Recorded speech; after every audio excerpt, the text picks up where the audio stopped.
السلام علیکم ورحمۃ اللہ وبرکاتہ۔ محترم ناظرین، میں ہوں آپ کا میزبان خالد سیف اللہ قاسمی۔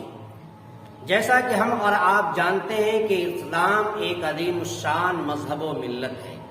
ان کے دامن کے اندر بہت ساری قربانیاں دیکھنے کو ملتی ہیں۔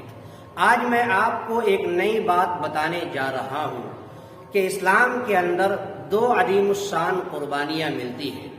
نمبر 1 عید الاضحیٰ، نمبر 2 محرم الحرام۔ سال کا آخری مہینہ بھی قربانی کا، سال کا پہلا مہینہ بھی قربانی کا، وہ بھی 10 کو، یہ بھی 10 کو۔ ان کی یاد بھی مانتے ہیں، ان کی یاد بھی مانتے ہیں۔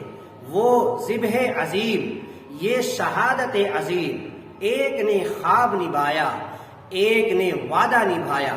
وہ صبر کی ابتدا، یہ صبر کی انتہا۔ وہ کعبہ کو بنانے والے اور یہ کعبہ کو بچانے والے۔